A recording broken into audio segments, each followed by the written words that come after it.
Right now, as you're watching this video, there are people meeting in rooms you'll never see, making decisions that will shape your future. They've been doing this for centuries. What if I told you that some of history's most pivotal moments, the American Revolution, the French Revolution, both world wars, the rise and fall of empires, weren't random events, but carefully orchestrated by groups operating in complete secrecy? In the next 12 minutes, I'm going to reveal the secret societies that have pulled the strings of history from behind the curtain. Some of these organizations are still operating today, and their members include people you see on TV every single day. But here's the question that should terrify you. If these groups have shaped the past, what are they planning for our future? Buckle up, because what you're about to learn will change how you see every major world event for the rest of your life. We're about to journey through over 700 years of hidden history, uncovering the secret networks that have influenced the birth of nations and the fall of governments, economic systems that control global wealth, wars that reshaped continents, scientific breakthroughs that changed humanity, and the modern world order that affects your daily life. I've spent months researching declassified documents, historical records, and insider testimonies to bring you the most comprehensive overview ever assembled. Some of this information was classified for decades. Fair warning, once you see these connections, you can't unsee them. The world will never look the same. Are you ready to take the red pill? Let's start at the beginning. The year is 1119, and 9 French knights have just formed what would become history's first international conspiracy, the Knights Templar. Officially, they were warrior monks protecting Christian pilgrims. Unofficially, they became Europe's first international banking system, accumulating wealth that rivaled entire kingdoms. Here's where it gets interesting. The Templars developed a revolutionary system: deposit money in one Templar stronghold, travel anywhere in Europe, and withdraw it at another location. This wasn't just convenience, this was the foundation of modern international finance. By 1307, they were so wealthy and powerful that King Philip IV of France owed them massive debts he couldn't repay. His solution? Accuse them of heresy and seize all their assets. On Friday, October 13th, 1307, Templars across France were simultaneously arrested in a coordinated dawn raid. This is where our superstition about Friday the 13th originated. But here's the conspiracy. Many Templars escaped with their treasure and their banking knowledge.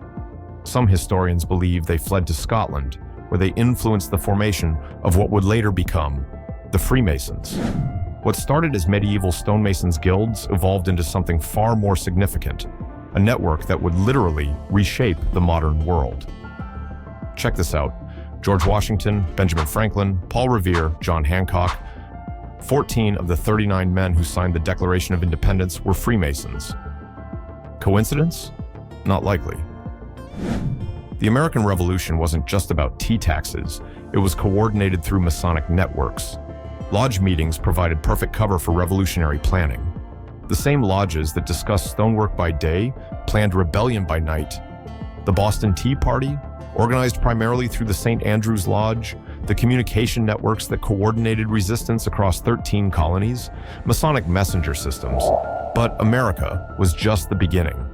French Masons like Voltaire and Danton used similar networks to orchestrate the French Revolution, the Declaration of the Rights of Man, written by Masonic principles. Today, Masonic symbolism is literally built into Washington, D.C. The Washington Monument is an Egyptian obelisk. The Capitol building's layout follows sacred geometry. The Great Seal on your dollar bill, pure Masonic iconography. The all-seeing eye, the unfinished pyramid, Novus Ordo Seclorum, New Order of the Ages. They weren't hiding their influence, they were advertising it. May 1st, 1776. While Americans were declaring independence in Bavaria, a professor named Adam Weishaupt was founding what would become the most feared name in conspiracy circles, the Illuminati. Weishaupt's goal was simple but revolutionary: infiltrate existing power structures and guide society toward what he called enlightened governance. They recruited from universities, government positions, and yes, Masonic lodges. Within a decade, they had members in royal courts across Europe. The recruitment strategy was brilliant. Identify influential people, gradually introduce radical ideas and slowly convert them to the cause. They developed sophisticated codes and secret names. Weishaupt was Spartacus. Members were called by ancient names and cities. Communication was encrypted using advanced ciphers. In 1785, the Bavarian government raided Illuminati meetings and published their documents. The revelations were shocking. Detailed plans to infiltrate governments, manipulate public opinion, and gradually reshape society. Officially, the Illuminati was disbanded. But here's where it gets interesting. The ideas didn't die. Many members simply joined other secret societies or went underground. Today, conspiracy theorists see Illuminati influence everywhere. Corporate logos, political campaigns, entertainment industry symbolism. Are they still active, or have they just evolved beyond recognition? 1832, Yale University.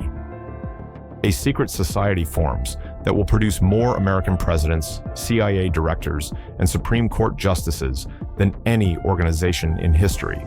Skull and Bones. The membership list reads like American royalty.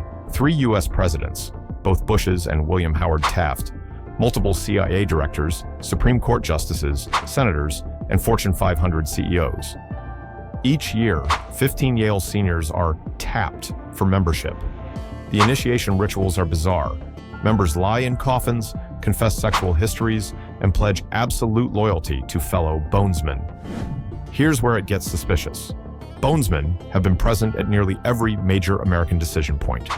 William Huntington Russell founded it after studying similar German secret societies. Prescott Bush was a member before his son and grandson became presidents. The society operates like a shadow network. Members use their connections to advance each other's careers, creating an informal but incredibly powerful old boys club that shapes American policy.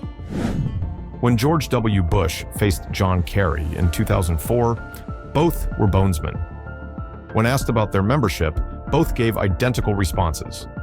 "It's so secret I can't say anything about it." 1954, Netherlands. Prince Bernhard organizes the first meeting of what would become the most powerful gathering on Earth, the Bilderberg Group.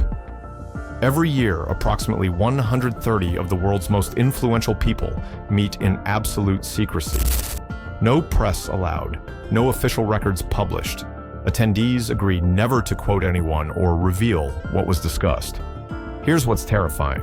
Major global decisions seem to align suspiciously with Bilderberg timing. The creation of the euro, the Iraq War, the 2008 financial crisis response, all were topics of discussion before becoming reality. The meetings rotate between luxury hotels, surrounded by military-level security. Attendees include presidents, prime ministers, central bank governors, tech billionaires, and media executives. Critics argue this is where the real-world government operates, unelected, unaccountable, and completely opaque. Supporters claim it's just informal discussion among leaders. But consider this. Numerous politicians have attended Bilderberg meetings as unknowns and emerged as national leaders within years. Obama attended in 2008, Trudeau before becoming prime minister. Coincidence? Today's secret societies don't meet in Gothic tombs. They meet in tech campuses, private jets, and exclusive conferences. The players have changed, but the game remains the same. Consider the World Economic Forum, founded by Klaus Schwab.